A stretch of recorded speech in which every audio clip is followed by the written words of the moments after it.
there's really no preparation for some of our deepest experiences that we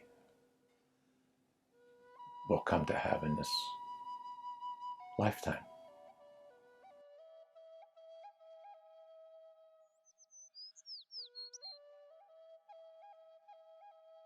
I live in a house that's on the edge of a redwood forest, and my friends there are the birds and the animals and the trees, and it's a pretty solitary existence.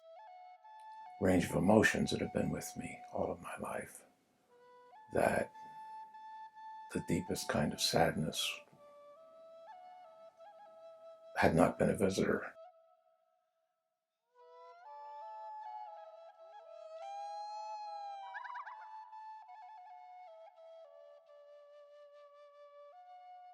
When my wife passed on, I was, like many other people, initially kind of in a state of shock for a few days, and then quickly plunged into really, really deep sadness that I'd never known before. And I was on very unfamiliar ground. I had dropped into a deep hole, a deep pit. It was a sad and very, very sad and a very dark place in life for me.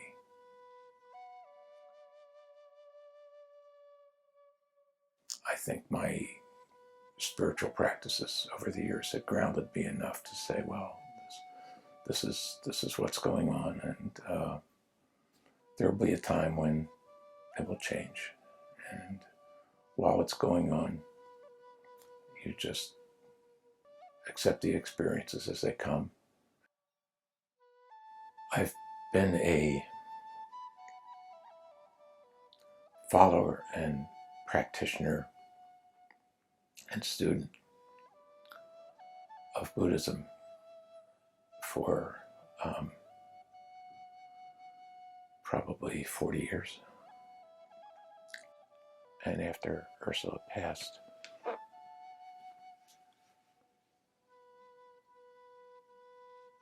I was groping for something that would be helpful to me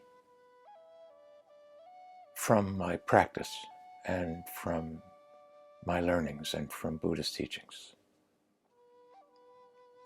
Trying to find some kind of anchor or something solid, even though all the teachings were, forget it, there's nothing solid to cling to hang on to.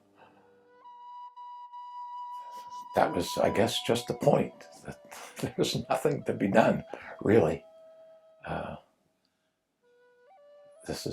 Life has changed. After almost a year, I was still in a place of, well, there's something I'm not doing right here. There's some part of the lesson that I missed. And I decided to initiate a visit with an old colleague. He had lost his wife about 2 months before Ursula's passing. And that I found myself wanting to reach out to him and talk with him to see what it was like for him. And he was a Buddhist practitioner and scholar. After we had some conversation about our experience of loss, and I said, there's something that's been a little troubling to me, is that I'm feeling like I missed something in my practice and my teachings, my understanding of Buddhism and spirituality, because there's really nothing that I can identify that's been specifically helpful to me in working with myself. And I said, what about you? What's been helpful to you that you've, from your world, your Buddhist world. And he sat and he reflected for a little bit. And he looked out at me and said, no, there was nothing. There was nothing that prepared me either. I was really surprised. I was really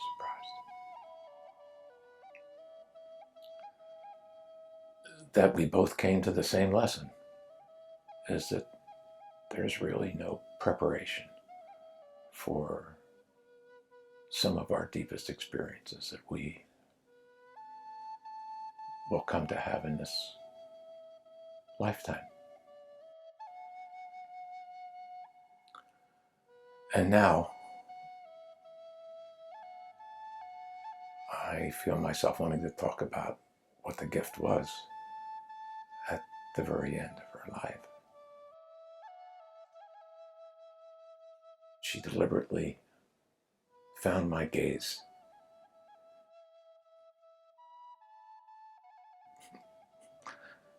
To the left. And our gaze held and held and held for about a half a minute. But it was an eternity. And such a welcome experience for us to be able to make that kind of loving contact at the very end with all the energy she had left. And I felt simultaneously this great loss alongside of the absolute exhilaration, the touching into our love at her very last moments and our very last moments together in our couple's journey.